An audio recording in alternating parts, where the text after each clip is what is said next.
Bismillahirrahmanirrahim. Assalamualaikum warahmatullahi wabarakatuh. Alhamdulillahi rabbil alamin. Wassalatu wassalamu ala ashrafil anbiya'i wal mursalin wa ala alihi wa ashabihi wa man tabi'ahum bi ihsanin ila yaumiddin. Jamaah yang dirahmati Allah, pada malam hari ini kita akan tuntaskan syurutus shalah, dan sekarang kita akan masuk dalam syarat salat yang ke-8. Kata penulis, asy-syartus tsamin istiqbalul qiblati.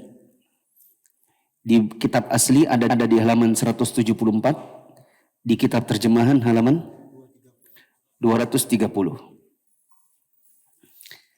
Untuk mempersingkat waktu, kita akan dengarkan pembaca membacakan Indonesianya, saya menyimak bahasa Arabnya. Silakan.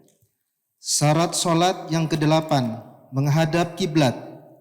Hal itu didasarkan pada firman Allah Subhanahu wa taala dalam surah Al-Baqarah ayat 144 yang artinya, firman Allah taala, qad nara taqalluba wajhika fis sama' falanuwalliyannaka qiblatan tardaha fawalli wajhaka syatral masjidil haram wa haitsu ma kuntum fawallu wujuhakum syatrah.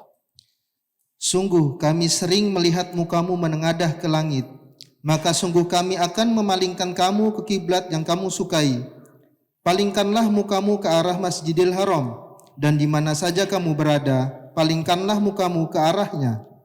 Nah, ini dalil pokok dari Al-Quran tentang kewajiban untuk sholat dalam keadaan menghadap kiblat. Nanti akan datang perinciannya, kapan seseorang boleh tidak menghadap kiblat. Beberapa kali saya sampaikan di kajian ini, ada beberapa syarat sholat yang masih ada dispensasinya. Masih ada keringanan dan bisa ditawar. Ada satu syarat sholat yang tidak bisa ditawar, yaitu, masih ingat? Masuknya waktu. Ya, sedangkan menghadap kiblat ini masih ada keringanan pada kondisi tertentu. Lanjut. Menghadap ke arah Baitul Haram merupakan salah satu syarat sahnya sholat. Syarat sah berarti bila ada orang sanggup hadap kiblat tapi sengaja tak hadap kiblat, maka sholatnya tidak sah. Nah. Hal itu didasarkan pada sabda Nabi SAW kepada orang yang kurang baik dalam mengerjakan sholatnya. Idza qumta ila sholati fa asbighil wudu'a thumma istaqbilil qiblata fakabbir. Jika engkau hendak mengerjakan sholat, sempurnakanlah wudu, kemudian menghadaplah ke kiblat dan bertakbirlah. Kita lihat Nabi mengatakan thumma istaqbilil qiblata, hadap ke arah kiblat. Ini datang dengan bentuk perintah, dan perintah itu hukum asalnya adalah menunjukkan hukum wajib. Lanjut. Juga didasarkan pada hadis Ibnu Umar radhiyallahu anhuma tentang penduduk Kuba pada saat memindahkan arah kiblat mereka. Dia bercerita, ketika orang-orang di Kuba tengah sholat subuh, tiba-tiba ada seorang yang mendatangi mereka seraya berkata, sesungguhnya telah turun tadi malam ayat Al-Quran kepada Rasulullah SAW. Beliau diperintahkan untuk menghadap ke arah Ka'bah. Mereka pun segera menghadap ke arah Ka'bah, yang sebelumnya wajah mereka mengarah ke Syam, Palestina atau Baitul Maqdis. Lalu mereka mengarahkan wajah mereka ke Ka'bah. Ya. Dahulu kiblat itu bukan ke Ka'bah, tapi ke Baitul Maqdis. Kemudian turun firman Allah Ta'ala, qad nara taqalluba wajhika fis sama', ayat yang tadi pertama disebutkan. Kata Allah Ta'ala, fawalli wajhaka syatral masjidil haram. Sekarang palingkanlah wajahmu menuju ke Masjidil Haram, yaitu ke Ka'bah. Ayat ini turun di sekitaran Nabi dan orang-orang yang tidak jauh dari beliau. Berarti di sekitaran Masjid Nabawi. Masjid Quba, yang semoga teman-teman kapan-kapan semoga bisa ke sana. Maksudnya pergi umroh. Kalau ke sana itu kan kira-kira 15-20 menit naik bis. Berarti kalau jalan kaki kira-kira berapa kilo tuh? Sekian kilo. Masjid Quba penduduknya belum tahu bahwa ada ayat yang turun memalingkan kiblat dari Baitul Maqdis ke Ka'bah. Nah, di subuh harinya orang-orang yang ada di Masjid Quba sholatnya masih ke arah Baitul Maqdis. Ketika mereka sholat di Baitul Maqdis, ke arah Baitul Maqdis, ada orang yang teriak, "Ya jamaah, sesungguhnya Rasulullah SAW sudah mendapatkan ayat tadi malam. Inna Rasulullah SAW qad unzila alaihi al-lailata Qur'anun." Sudah ada perintah untuk memalingkan ke arah Ka'bah. Maka palingkanlah wajah kalian. Orang-orang yang di dalam Quba itu, mereka tidak membatalkan sholatnya. Mereka cuma sekedar bergerak memutar menuju ke arah Ka'bah. Ya, bukan, oh iya kah? Kapan? Aduh, batal semua sholatnya. Imamnya batal. Tapi mereka memahami bahwa kiblat ini bisa dipalingkan begitu saja tanpa membatalkan sholat. Maka mereka semua berputar menuju ke arah Ka'bah. Nah, ini juga petunjuk bagi kita bahwa kalau kita sedang sholat dan ternyata arah Ka'bahnya salah, maka tidak usah dibatalkan. Cukup berpaling. Misal kita pergi keluar kota, nginep di hotel misalnya. Biasanya kan kalau mau sholat itu jangan langsung sholat tapi lihat di plafon. Ya enggak? Plafonnya kan biasanya ada panahnya tuh. Nah, anggap aja misalnya kita kira panahnya hadap sana, padahal sebaliknya. Waktu kita sholat, tiba-tiba istri bilang, "Abi, salah itu kiblatnya, terbalik, justru di belakangnya." Ya, rupanya mata kita hari itu salah lihat panah. Ya, maka tidak perlu dibatalkan, cukup berbalik saja. Ya, atau dia bilang hadap lemari, nah kita tinggal putar hadap lemari. Begitu. Lanjut. Serta didasarkan pada hadis Al-Bara bin Azib radhiyallahu anhu. Dia bercerita, kami pernah mengerjakan sholat bersama Nabi SAW menghadap ke Baitul Maqdis selama 16 bulan atau 17 bulan. Kemudian kami menghadapkan wajah kami ke Ka'bah. Berapa bulan? 16 bulan atau sekitar 17-an bulan. Nah, lanjut. Orang yang bisa melihat Ka'bah secara langsung wajib menghadap persis ke arahnya. Meskipun antara dirinya dengan Ka'bah terhalang sesuatu atau berada di posisi yang sangat jauh darinya. Dia harus menghadap ke arahnya dan berusaha semaksimal mungkin untuk melakukan hal tersebut. Namun demikian, kemelencengan yang tidak terlalu banyak tidak membatalkan sholat. Ya, ini bisa dikasih angka 1. Barang siapa yang mungkin untuk lihat Ka'bah, maka dia wajib untuk mengarahkan dirinya ke arah Ka'bah. Dan tidak boleh melenceng jauh. Bahkan kalau dia bisa lihat Ka'bah langsung, miring sedikit juga nggak boleh. Ya, semoga kapan-kapan yang belum pernah lihat Ka'bah, Allah mudahkan lihat Ka'bah. Ya, gini, perhatikan. Kalau kita pergi umrah atau haji misalnya, Ka'bah itu kita harus arahkan badan tepat ke tengahnya di porosnya. Tidak boleh misalnya Ka'bah ditambah hijir Ismail, lalu kita hadapi hijir Ismailnya, si batunya. Dan enggak mengharap ke poros tengahnya. Lagi pula, di dalam Masjidil Haram, semua keramiknya itu dibuat miring memusat ke arah tengah Ka'bah. Jadi kalau bingung hadapnya kemana, lihat saja keramiknya. Kemana keramiknya memanjang, ke situlah arah Ka'bah.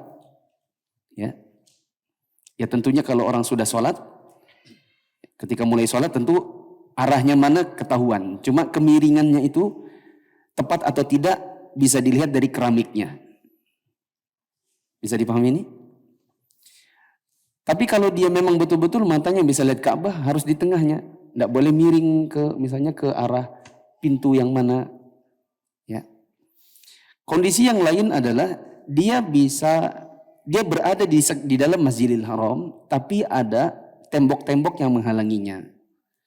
Atau misalnya dia berada di basement, dia tidak bisa lihat Ka'bah karena dia ada di lantai bawah, atau dia di lantai atas, tidak langsung di tempat tawafnya. Maka dia harus memalingkan dirinya ke arah Ka'bah, meskipun ternyata ada inhiraf al-yasir, ada sedikit melenceng. Ya, tetapi kalau tidak mau melenceng supaya tepat, ya tinggal lihat apa tadi? Lihat apa? Keramiknya. Begitu. Lanjut. Hal itu didasarkan pada hadis Abu Hurairah radhiyallahu anhu. Dia berkata, Rasulullah shallallahu alaihi wasallam pernah bersabda, "Ma bainal masyriqi wal maghribi qiblah." Antara timur dan barat terdapat kiblat. Ya. Ini maksudnya adalah di antara timur dan barat itu ada kiblat. Ini ada keringanan bagi orang yang sudah berusaha untuk mengarahkan dirinya ke arah Ka'bah, tapi ternyata agak sedikit melenceng. Begitu. Lanjut. Saya pernah mendengar yang mulia Imam Syekh Abdul Aziz bin Abdullah bin Baz rahimahullah berbicara tentang hadis ini. Dia mengatakan, hadis ini sahih. Ini memperkuat tidak perlunya takalluf atau menyulitkan diri dalam masalah arah. Bahwasanya kapanpun seorang sholat menghadap ke arah kiblat, namun agak sedikit melenceng darinya, seperti ini atau seperti itu, maka hal itu tidak mengapa. Ya. Ini istidlalnya Syekh bin Baz. Hadis yang tadi, ma bainal masyriqi wal maghribi qiblah, itu hadisnya sahih. Karena hadisnya sahih, ini menunjukkan kepada kita ya, tidak perlu takalluf, tidak perlu terlalu berlebihan dalam menentukan arah kiblat. Apabila ada orang sudah berusaha dengan kemampuannya menuju ke arah kiblat, ternyata ada inhiraf sedikit, maka insya Allah tidak memudaratkannya. Lihat ya, inhiraf sedikit, melenceng dikit. Nah, teman-teman yang suka ikut kajian di Anasai Somber, kan lihat kan, kalau ikut keramik kan lurus. Tapi kalau mengikuti selotip lakban hitamnya itu miring dikit. Sehingga jadi agak susah membedakan antara orang yang betul-betul lurus dengan yang sedikit miring. Ya. Maka insya Allah dua-duanya sah salatnya. Yang agak lurus dengan yang agak miring, insya Allah dua-duanya sah. Tapi kalau memang masih memungkinkan untuknya ikut yang miring, ikut saja yang miring, karena itulah yang ditetapkan oleh Kemenak. Lanjut. Dengan demikian, arah di mana dia menghadap adalah kiblat. Demikian pula halnya dengan buang hajat. Boleh menghadap ke timur, barat, utara, atau selatan, sesuai dengan arah yang dituju yang tidak mengarah ke kiblat. Oh, boleh ke timur, ke barat, yang tidak tidak sejalur, tidak sejajar dengan kiblat. Loh, kiblat kita kan timur barat, gitu ya? Maka kita jawab, ini maksudnya Syekh adalah keumumannya orang. Karena di Madinah itu kiblatnya bukan ke barat. Orang Madinah kiblatnya kemana? Ke selatan. Dan kitab ini kan dikaji di berbagai belahan dunia. Makanya beliau tidak mengatakan silakan ke utara dan selatan saja, jangan timur dan barat. Karena ada belahan dunia yang lain yang kiblatnya bukan timur ataupun barat. Lanjut. Berkenaan dengan hal tersebut, Rasulullah SAW mengatakan, Idza ataitumul ghaita fala tastaqbilu qiblata wa la tastadbiruha walakin syarriqu aw gharribu. jika kalian buang air besar, janganlah kalian menghadap kiblat dan jangan pula membelakanginya. Tetapi hendaklah kalian menghadap ke timur atau barat. Ya, sudah pernah kita pelajari di buku ini. Sudah lewat bab tentang buang hajat, tidak boleh menghadap kiblat, tidak boleh membelakanginya. Ya, dan Nabi mengatakan hadaplah timur atau barat, itu karena Nabi ketika mengucapkan ucapan ini, beliau berada di Madinah dan Madinah itu utaranya Mekah. Adapun kita di Balikpapan, jangan ikuti hadis ini di bagian belakangnya. Jangan ada yang justru menghadap menghadap timur atau barat. Lalu berdalil, ini kan Nabi bilang syarriqu au gharibu, hadap timur atau barat. Kita bilang itu posisinya Nabi di Madinah. Kalau di Balikpapan kiblatnya ke barat, berarti tidak boleh ke barat. Membelakangi kiblat itu ke timur, maka tidak boleh juga hadap timur. Tapi sudah pernah kita bahas juga tentang hal ini. Apakah ini hanya berlaku untuk orang yang berada di lapangan terbuka? Ataukah ini juga berlaku untuk orang-orang yang ada di rumah, yang kamar mandinya punya dinding-dinding? Ya, sudah kita lewati masalah ini, dan pendapat yang lebih tepat, selama masih bisa bikin kamar mandi yang tidak hadap kiblat, tidak membelakanginya, maka buatlah. Selama masih bisa buang air kecil atau buang air besar yang tidak menghadap kiblat, maka lakukan. Kita tinggalkan itu karena itu bab qada hajat. Ya, sekarang bab sholat. Sekarang adalah kondisi kedua.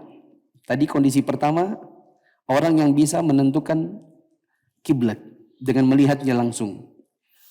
Berikut ini ada kondisi-kondisi yang lain yang tidak menghadap kiblat atau menghadap kiblat tapi ada keringanan. Silakan. Syarat menghadap kiblat itu menjadi gugur karena beberapa alasan dengan kondisi berikut ini. Yang pertama, jika seorang telah mengerahkan seluruh tenaganya untuk mencari arah kiblat, lalu dia mengerjakan sholat ke arah yang diyakininya, tetapi ternyata arah kiblatnya itu salah. Hal itu didasarkan pada firman Allah Subhanahu wa taala dalam surah At-Taqabun ayat 16. Fattakullah mastata'tum. Dan bertakwalah kepada Allah sesuai dengan kemampuan kalian. Juga didasarkan pada firman Allah Subhanahu wa taala dalam surat Al-Baqarah ayat 286. La yukallifullahu nafsan illa wus'aha. Allah tidak membebani seseorang kecuali sesuai dengan kemampuannya. Juga didasarkan pada hadis Ibnu Umar radhiyallahu anhuma mengenai sholatnya penduduk Kuba yang menghadap ke arah Syam, lalu mereka diberitahu bahwa Allah telah memerintahkan nabinya sallallahu alaihi wasallam untuk menghadap ke Masjidil Haram. Mereka pun segera menghadap Ka'bah sedang mereka dalam sholat.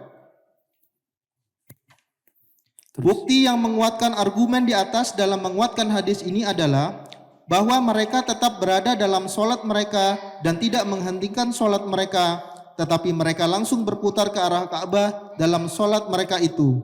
Ini yang tadi saya bilang, orang-orang yang diberitahu, jamaah, tadi malam sudah turun ayat, itu mereka tidak membatalkan sholat, tapi cuma sekedar memutar saja. Lanjut. Telah diriwayatkan dari Amir bin Rabi'ah radhiyallahu anhu bahwasanya dia bercerita, kami pernah bersama Nabi sallallahu alaihi wasallam pada suatu malam yang sangat gelap sehingga kami kesulitan untuk menentukan arah kiblat. Lalu kami mengerjakan sholat. Setelah matahari terbit, ternyata kami telah mengerjakan sholat ke arah yang bukan kiblat. Lalu turunlah firman Allah dalam surat Al-Baqarah ayat 115. Fa inama tuwallu fathamma wajhullah.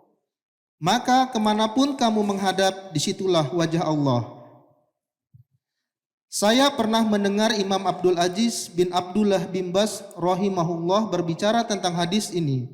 Dia mengatakan, menurut para ulama, hadis ini dhaif, tetapi makna yang dikandungnya adalah sahih. Hal ini didukung oleh keumuman dalil-dalil dan dasar-dasarnya yang diikuti dalam syariat. Maka bertakwalah kepada Allah sesuai kemampuan kalian. Ya. Jadikan ini sebagai kondisi kedua. Tadi kan kondisi satu. Sudah lewat ya. Kondisi dua, ada orang sudah berusaha untuk menghadap kiblat, tapi ternyata salah. Sudah berusaha untuk mencari arah kiblat, tetapi salah. Semisal, ada orang di gunung, entah camping, entah hiking atau yang semacam itu. Ya, dia berusaha untuk menentukan arah kiblat misalnya dengan melihat matahari atau semacam itu atau pakai kompas. Ya. Sudah selesai sholat, kemudian sudah selesai kegiatan di atas, turun, ketemu dengan apa namanya kalau di bawah itu, penjaganya. Ya. Terus dia penasaran gitu, Pak, Tadi saya naik di gunung itu yang di bagian anu dan anu, itu tadi saya hadap ke anu. Itu benar nggak ya sholatnya? Oh salah mas. Itu harusnya ke anu mas. Tapi sudah terlanjur sholatnya. Maka berdasarkan firman Allah, fattakullah masata'tum, la yukallifullahu nafsan illa usaha.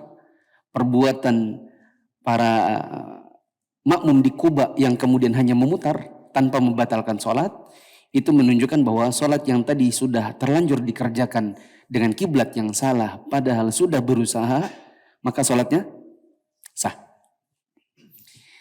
Tadi ada hadis, tapi hadis ini dhaif, maknanya yang sahih. Ada riwayat dari Amir bin Rabi'ah bahwa pada suatu malam mereka sholat bersama Nabi dalam keadaan kesulitan karena gelapnya malam. Sulit untuk menentukan kiblat. Ya, lalu kemudian mereka sholat dan baru sadar setelah terbit matahari bahwa mereka sholat bukan menghadap kiblat. Kemudian turun firman Allah, fa inna ma tuwallu fathamma wajhullah. Tetapi hadis ini sekali lagi adalah hadis yang dhaif. Nah, tidak bisa dijadikan dasar, tetapi dia mendukung makna dari perbuatan ahli Kuba. Nah, tapi gini teman-teman, perhatikan dulu. Ini gimana ya ngomongnya? Dalam menentukan arah kiblat, sebagian orang itu sudah berusaha dengan metodologi yang benar, dan ada sebagian orang yang sudah berusaha tapi metodologinya memang salah. Saya pernah cerita di kajian ini, saya pernah pergi umroh. Kemudian karena baru sampai dan hampir sholat maghrib, kita belum sholat asar, maka kita segera sholat masing-masing di kamar. Kebetulan hotel yang kita nginapi itu nggak ada di plafonnya panah kiblat. Maka saya pun turun ke resepsionis, lalu kemudian saya melihat mana ya itu Zamzam Tower. Kita lihat, oh ke sana, tak hafalin nih, pakai tangan gini. Naik ke lift, tangannya nggak boleh berubah, ke sini gitu. Jadi saya berijtihad dengan menggunakan arah Zamzam Tower. Akhirnya sampai di kamar, anggaplah saya menghadap ke pintu. Sholatlah saya. Pas sudah selesai sholat, turun ke bawah. Ya. Dan ketika menuju ke Masjidil Haram, saya lihat di depannya hotel ternyata ada masjid. Dan setelah saya lihat, oh ini ada masjid. Tadi saya nggak ngelihat. Saya lihat, oh kiblatnya ke sana. Saya ingat-ingat, belok sini, belok sana. Loh, ternyata arah yang saya tentukan tadi dengan menggunakan matok kepada Zamzam Tower salah. Ya, itu berarti saya telah berusaha untuk menentukan arah kiblat dengan metodologi yang salah. Metodologi yang benar harusnya apa? Lihat mihrab atau arah kiblat masjid di sekitar. Bila ada, tentukan dengan arahnya si masjid itu. Begitu. Saya pulang ke Arab Saudi, Saya pulang ke kota Riyadh, saya kajian Syekh Shalih bin Fauzan, saya ceritakan apa yang saya alami. Kemudian beliau jawab, sholat yang kemarin tidak sah. Alasannya adalah karena memang sudah berusaha untuk menentukan kiblat, tapi caranya salah. Kata beliau, cara yang benar adalah satu, lihat masjid di sekitar. Bila tidak ada, tanya orang di sekitar. Di hotelnya kan ada resepsionis. Kenapa tidak tanya resepsionis? Bukan mana tower, apalagi Zamzam Tower besar. Yang kita tunjuk itu Zamzam Tower, dan Zamzam Tower itu bukan kiblat. Memang dia paling tinggi bangunannya. Itu memang yang paling kelihatan. Tapi tidak bermakna itu kiblatnya. Karena karena Ka'bah di sebelahnya lagi. Ya atau tidak? Nah, dan benar harusnya kita tanya resepsionisnya. Jadi kalau kita suatu saat misalnya ke Jakarta, anggaplah kita nginep di hotel, di plafonnya, di lacinya kita sudah cari kok nggak ada panah kiblat, itu jangan ijtihad pakai handphone. Karena handphone bisa salah. Memang ada aplikasi kompas. Kalau zaman dulu itu digini-gini, dibolak-balik itu handphonenya, biar dapat kiblatnya. Tapi bisa jadi dia salah. Harusnya apa yang kita lakukan? Kita telepon 0. Siapa itu? Resepsionis. Tanya, saya di kamar anu, kiblatnya kemana? Oh tunggu ya Pak, saya ingat dulu. Oh ke arah pintu Pak, gitu. Karena dia orang setempat. Bukan berijtihad sendiri. Jadi mungkin kalau bisa diberi catatan, yang kondisi dua ini, idza jatahada fi istiqbalil qiblati taqatahu thumma shalla fa akhta. Orang yang sudah berusaha semaksimal mungkin untuk menentukan arah kiblat, ternyata salah. Diberi catatan di situ, bila metodenya benar. Metodenya benar, hasilnya salah, maka dimaafkan. Bila metodenya memang sudah salah, hasilnya salah, maka tidak dimaafkan. Harus diulang. Bisa dipahami? Kalau teman-teman ikut kajian mulia dengan manhaj salaf hari Senin, saya sering bilang, yang terpenting apanya yang benar? Apa yang terpenting? Kajian mulia dengan manhaj salaf. Saya bilang apa yang terpenting? Apa yang harus benar? Manhajnya. Metodenya. Meskipun kadang-kadang ada sebagian produk hukumnya yang salah. Yang terpenting pola pikir kita ini benar. Ustadznya pola pikir awalnya benar. Meskipun kadang-kadang ustadznya salah. Dan ada orang kebetulan benar. Tapi pola pikirnya salah. Yang terpenting mana? Hasil atau pola pikir? Pola pikir. Nah, jadi metode penentuan kiblatnya harus benar. Lanjut. Yang wajib dilakukan oleh seorang musafir jika telah datang waktu sholat adalah berusaha untuk mencari arah kiblat, kemudian mengerjakan sholat sesuai dengan ijtihadnya. Ya, ijtihadnya pakai apa? Tadi sudah saya katakan, ijtihadnya yang benar, mencari arah masjid di sekitarnya. Seperti apa masjid itu? Atau bila dia tidak tahu, maka dia bisa bertanya kepada orang setempat. Lanjut. Jika setelah sholat dia mendapatkan bahwa arah kiblatnya itu salah, sholatnya itu sudah cukup baginya. Karena dia telah menunaikan kewajiban yang dibebankan padanya. Ya. Bila metodenya benar. Sekali lagi. Bila salah karena metode yang salah, maka salah. Lanjut. Seorang mujtahid berusaha mengenali arah kiblat melalui mikrop yang ada di masjid atau kompas, atau menanyakan kepada seseorang jika orang yang bisa menunjukkan, atau dengan apa saja yang bisa dipergunakan. Ya, tapi ingat kompas ada kadang salahnya. Apalagi kompasnya handphone. Kompas aplikasi. Udah salah, ternyata dia baru lihat, ternyata tidak ada data. Datanya habis. Tidak ada kuota. Jadi tadi dia putar-putar handphonenya tanpa data. Lanjut. B. Orang yang tidak mampu, misalnya orang buta yang tidak mengetahui arah kiblat dan tidak juga mampu menentukannya, orang sakit yang tidak dapat bergerak dan tidak ada orang yang membantu menghadapkan wajahnya ke kiblat, demikian juga orang yang ditawan dan diikat dengan menghadap ke arah selain kiblat. Dengan demikian, kiblat ketiga orang tersebut adalah arah mana saja yang mereka mampu menghadapkan wajahnya. Ya. Ini di tulisan kita kasih tulisan kondisi 3. Kondisi 3 adalah yang memang tidak mampu untuk menghadap kiblat sama sekali. Ini memang B di buku ya. Bila kita tambahkan dengan yang awal-awal tadi, ini kondisi berapa? Kondisi 3. Yaitu indal ajaz. Memang ketidakmampuan. Contoh orangnya buta.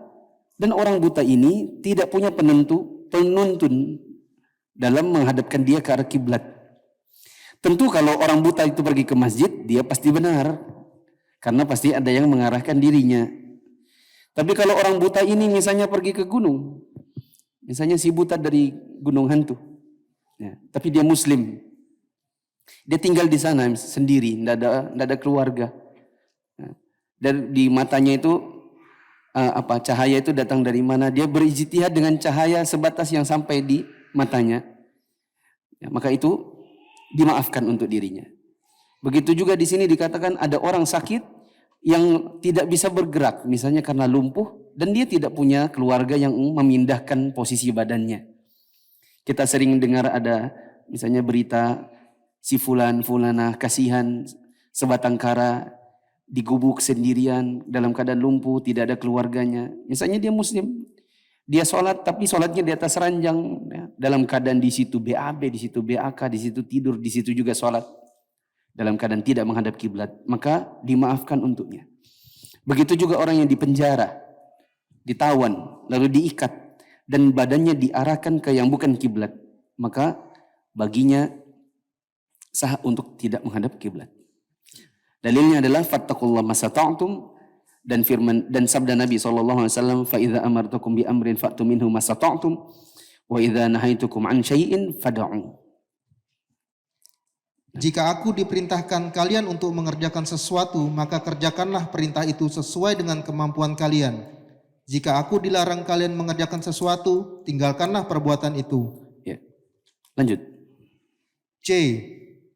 Pada saat benar-benar takut akan keselamatan diri dan harta benda. Pada saat itu, orang yang takut itu boleh menghadap ke arah mana saja yang dia mampu lakukan. Ya, ini kondisi 4. Dalam kondisi dia tahu kemana kiblat, tapi dia tidak mampu dikarenakan ada kondisi yang dia khawatirkan atas dirinya. Seperti apa ya? Kayak apa itu? Ada orang dalam berperang, ya, kondisi dalam berperang. Berperangnya misalnya di atas kuda. Kemana kudanya lari sudah tidak lagi bisa diperhatikan kemana kiblat, kemana bukan kiblat. Maka ini sah untuk dirinya. Tapi tentu nanti ada kondisi-kondisi, misalnya dalam rehat, bisa melaksanakan sholat khauf, tapi itu nanti pembahasannya ada datang tersendiri. Contoh yang lain apa ya? Misalnya ada orang manjat pohon kelapa karena di bawah ada singa. Ya, kalau turun mau sholat tidak bisa turun, ada singa. Kalau turun nanti takutnya dimakan. Ya, terus dia sholat di atas pohon kelapa, sudah bingung dia kemana lagi arah kiblat. Ya. Nah maka di sini dikatakan fayastaqbilul khaifu al-jihata allati yaqdiru 'alaiha. Maka orang yang ketakutan ini dia bisa menghadap ke arah kiblat yang dia mampu. Menghadap ke arah yang dia mampu. Nah. Hal itu didasarkan pada firman Allah Subhanahu wa taala dalam surat Al-Baqarah ayat 239. Fa in khiftum farijalan aw rukbana. Jika kalian dalam keadaan takut atau bahaya, maka sholatlah sambil berjalan atau berkendaraan. Juga didasarkan pada sabda Nabi SAW berikut ini. Apa bahasa Indonesianya? Jika aku perintahkan kalian untuk mengerjakan sesuatu, kerjakanlah perintah itu sesuai dengan kemampuan kalian. Lanjut. D. Sholat sunnah di atas kendaraan. Ini kondisi 5. Sholat di atas kendaraan, tapi sholat sunnah. Tapi sholat sunnah. Yang perlu di-highlight sholat sunnahnya. Karena ini bukan sholat wajib. Ini sholat sunnah. Saya beri contoh. Di Jakarta macet. Terjebak macet. Di dalam tol. Ya. Bolehkah dia mengerjakan sholat maghrib, sholat isya di tol padahal mobilnya tidak hadap kiblat? Jawabannya tidak boleh. Oh, tapi ini sudah azan, tetap nggak boleh. Kenapa? Karena Anda tidak menghadap kiblat. Ya. Jadi gimana? Nanti aja tunggu sampai Anda bisa jamak takhir. Maghrib isya dikerjakan di isya. Tapi kalau begini kondisinya, dia keluar dari kantor setelah sholat maghrib di kantor. Tapi dia belum ba'diyah maghrib. Belum ba'diyah maghrib. Masuk mobil, masuk ke tol, terjebak di dalam tol. Bolehkah dia sholat ba'diyah maghrib? Mobilnya nggak ada kiblat. Jawabannya boleh. Ini sholat apa? Sunnah. Coba dibaca. Pendapat ini didasarkan pada hadis Amir bin Rabi'ah radhiyallahu anhu. Dia bercerita, aku pernah menyaksikan Nabi SAW mengerjakan sholat di atas kendaraannya dengan menghadap ke arah yang beliau tuju. Ya, maksudnya adalah sholat sunnah. Terus? Imam Al-Bukhari menambahkan, Rasulullah SAW tidak pernah melakukan hal tersebut dalam sholat wajib. Ya, untuk sholat wajib tidak boleh. Lanjut. Dari Jabir radhiyallahu anhu dia bercerita, Rasulullah SAW pernah mengerjakan sholat di atas kendaraannya dengan menghadap ke arah yang dituju. Jika beliau hendak menunaikan sholat wajib, beliau turun dan menghadap ke arah kiblat. Nah, untuk sholat wajib harus ada kiblat. Beri catatan di sampingnya. Di samping situ ditulis, kecuali tidak mungkin sama sekali. Kecuali tidak mungkin sama sekali. Seperti sholat subuh di pesawat. Seperti sholat subuh di pesawat. Kalau sholat subuh di pesawat, nunggu landing udah kepagian. Udah pagi habis waktu. Tapi kalau sholat zuhur dan asar, itu masih bisa jamak takdim kah, jamak takhir kah? Maghrib isya masih bisa jamak takdim, masih jamak takhir. Tapi kalau pesawatnya misalnya Balikpapan Jakarta, flightnya misalnya azan subuh, boardingnya pas azan subuh. Kalau kita sholat subuh dulu nanti ditinggal sama pesawat.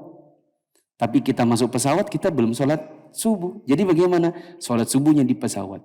Tapi kan nggak hadap kiblat, nggak apa-apa. Karena tidak mungkin lagi. Mau sholat subuh sebelum waktu, nggak sah. Mau sholat subuh tunggu landing, habis waktu. Jadi sholat subuhnya di pesawat meskipun tidak hadap kiblat dan meskipun itu sholat wajib. Tadi yang di sini di babnya apa? Sholat sunnah. Dan sholat wajib nggak boleh. Dan kita bikin pengecualian. Apa tadi kecualinya?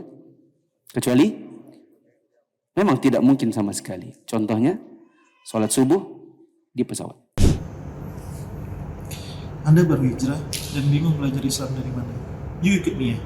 Mufid Islamic Academy atau MIA adalah sebuah program pembelajaran Islam melalui pembahasan kitab-kitab para ulama yang dibahas secara terstruktur dan berjenjang. Untuk informasi lebih lanjut tentang pendaftaran, teman-teman bisa mengakses di media sosial Mufid TV Official, baik yang ada di Telegram, YouTube, Instagram, maupun di Facebook.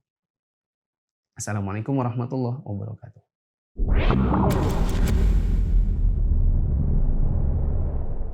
Ikut MIA, belajar agama jadi lebih menyenangkan dan bersumber dari kitab para ulama. Ingin belajar agama secara bertahap? Yuk ikut MIA, belajar secara runut dari kitab-kitab ulama. Mengenai masalah ini terdapat banyak hadis lain yaitu dari Ibnu Umar dan dari Anas radhiyallahu anhum. Dari Anas radhiyallahu anhu, jika Rasulullah SAW melakukan perjalanan kemudian hendak menunaikan sholat sunnah, maka beliau menghadapkan wajah dan juga binatang tunggangannya ke arah kiblat dulu, lalu beliau bertakbir, selanjutnya beliau melanjutkan sholatnya ke arah mana saja binatangnya menghadap. Saya pernah mendengar Imam Abdul Aziz bin Baz rahimahullah berbicara tentang masalah hadis ini. Lahiriah hadis ini bertolak belakang dengan hadis-hadis sahih yang terdapat dalam kitab As-Sahihain, yang di dalamnya tidak ada penyebutan menghadap kiblat pada saat ihram atau takbiratul ihram. Oleh karena itu, tambahan ini harus diberi catatan, yaitu perbuatan seperti ini hanya mustahab saja. Mustahab itu artinya dianjurkan saja. Perbuatan seperti ini sifatnya hanya anjuran saja. Jika ada kemudahan untuk melakukan hal itu sebelum takbiratul ihram atau pada saat takbiratul ihram. Ya, jadi kendaraannya dihadapkan ke arah kiblat dulu, baru kemudian takbir, baru jalan. Cuman kan kalau zaman sekarang kita berkendaraan bukan lagi dengan kendaraan ala-ala binatang. Misalnya kita naik pesawat, masa pesawatnya kita bilang sama pilot hadap kiblat dulu Pak. Ya. Emang bandaranya siapa itu bandaranya? Ya. Bandara tidak segampang itu menghadapkan pesawat kiblat dulu diputar lagi. Ya. Kemudian itu lebih baik dalam rangka mengkompromikan antara nas-nas yang ada. Namun demikian, jika pun tidak dilakukan, maka sholatnya sah sebagai pengamalan beberapa hadis sahih. Jadi seandainya kendaraannya tidak dikiblatkan dulu pun tidak apa-apa. Makanya tadi saya beri contoh, sholat ba'diyah maghrib di tol itu tidak sama dengan sholat maghrib di tol. Bisa dipahami? Berikut ini adalah syarat yang terakhir, yaitu niat. Disebutkan oleh penulis di sini, niat itu dalam hati. Pengucapan, kasih keterangan di situ, pelafalan. Pelafalan itu artinya diikrarkan dengan lidah, diucapkan. Niat itu dalam hati. Melafalkan niat dengan lidah itu merupakan bid'ah. Karena memang tidak pernah dikerjakan Nabi dan juga salafus saleh. Menurut bahasa, niat itu tujuan, yaitu keteguhan hati untuk melakukan sesuatu. Menurut syariat, niat artinya kemauan keras untuk melakukan ibadah dalam rangka mendekatkan diri kepada Allah. Berdasarkan hadis Umar dari Nabi SAW, innamal a'malu bin niat. Semua amal bergantung pada niat. Niat itu dua macam. Pertama, niat untuk zat yang memerintahkan, yaitu niat ikhlas karena Allah. Yang kedua, niat untuk perbuatan yang fungsinya untuk membedakan satu ibadah dengan ibadah lain. Sehingga seseorang bisa berniat untuk melakukan ibadah tertentu. Beri contoh di situ. Ini sholat apa? Wajib? Apa sholat sunnah? Gitu. Dengan menentukan niat, saya mau sholat subuh. Berarti Anda masuk sholat wajibnya. Saya mau sholat qobliyah subuh. Saya mau sholat tahiyatul masjid. Itu akan membedakan satu ibadah dengan ibadah lain. Masa berlangsungnya niat adalah dari awal ibadah dan tidak lama sebelum menjalankan ibadah. Yang terbaik adalah dibarengkan dengan takbir. Ini dikasih stabilo. Yang terbaik adalah dibarengkan dengan takbir. Sambil takbiratul ihram itu niatnya dihadirkan. Ini yang paling baik. Kalaupun tidak, maka tidak mengapa. Dalam niat sholat, disyaratkan untuk menyebutkan sholat yang akan dikerjakan di dalam hati. Zuhur, asar, Jumat, witir, sholat sunnah atau lainnya. Untuk membedakan yang satu dengan lainnya. Boleh juga hanya dengan berniat sholat jika sholat yang akan dikerjakan itu adalah sholat sunnah mutlak. Tidak diragukan lagi bahwa sholat merupakan ibadah yang agung. Yang harus menerima syarat-syarat berikut ini. Yaitu ikhlas dan mengikuti Nabi SAW. Ikhlas didasarkan pada sabda Nabi, innamal a'malu bin niyat. Sedangkan mengikuti Nabi didasarkan pada sabda Nabi, man ahdatha fi amrina hadza ma laysa minhu fahuwa raddun. Barang siapa mengada-ngada dalam agama yang tidak ada landasannya maka ditolak. Dalam riwayat Muslim disebutkan, man amila amalan laisa alaihi amruna fahuwa raddun. Barang siapa mengerjakan suatu amal yang bukan perintah kami, maka dia tertolak. Jadi ringkasnya di nomor 9 ini, kalau kita mau sholat, maka syarat sahnya menurut penulis adalah niat dalam hati. Dan tidak usah dilafazkan usolli bla bla bla. Karena Nabi dan para sahabat dulu tidak mengerjakan atau tidak mengajarkannya. Dan niat ini yang terbaik adalah dilafazkan bersamaan dengan, kalau dilafazkan. Yang terbaik niat ini dihadirkan bersama dengan takbiratul ihram. Tetapi bila pun tidak, maka insya Allah tidak mengapa. Karena kebanyakan dari kita bukan seperti itu juga dalam pelaksanaan. Kadang-kadang kita keluar dari rumah, kita ditanya sama istrinya mau kemana? Kita jawab mau ke masjid. Kalau dia tanya lagi, emang ke masjid mau ngapain? Jawabannya apa? Sholat. Itu sudah menunjukkan apa? Adanya niat. Insya Allah di minggu yang akan datang kita akan kajian di sini, tetapi dengan bab tentang puasa. maka buku ensiklopedi salatnya tidak usah dibawa. Ya, cukup bawa catatan atau buku-buku yang berkenaan dengan puasa Ramadan. Insyaallah kajian bersama Al-Ustaz Abu Yaman dan saya, insyaallah. Subhanakallahumma wa bihamdika asyhadu an la ilaha illa anta astaghfiruka wa atubu ilaik. Wassalamualaikum warahmatullahi wabarakatuh.